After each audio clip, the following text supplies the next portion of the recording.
Welcome to Crazy Land, where we explore the cultural, historical, and natural wonders of Sri Lanka. In today's episode, we're going to talk about the history of Sri Lanka's famous cinnamon industry.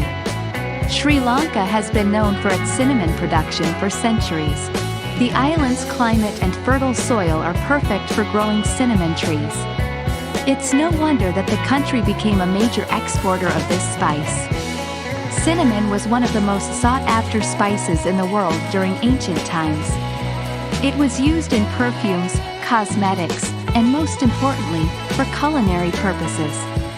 The Romans and the Greeks were among the first to discover the spice, and they valued it so much that they paid for it with gold. The Sri Lankan cinnamon industry has a long and interesting history.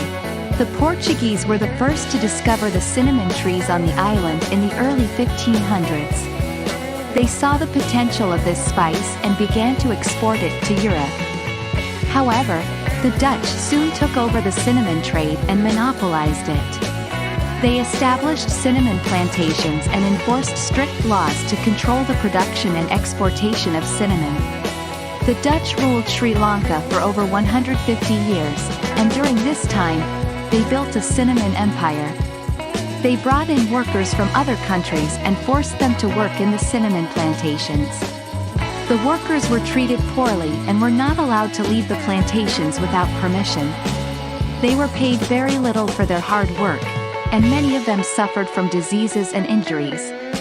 The British took over Sri Lanka from the Dutch in the 1800s. They abolished the strict laws and regulations that the Dutch had enforced and allowed the locals to grow and export cinnamon. This led to a boom in the cinnamon industry, and it became one of the country's most valuable exports. Today, Sri Lanka remains one of the largest exporters of cinnamon in the world. The spice is still grown in the traditional way, and the locals have perfected the art of harvesting and processing cinnamon. Cinnamon is used in many Sri Lankan dishes, and it's also exported to many countries around the world. And that's the story of Sri Lanka's famous cinnamon industry. We hope you enjoyed this episode of Crazy Land. Join us next time as we explore more of the cultural, historical, and natural wonders of Sri Lanka. Thank you for watching.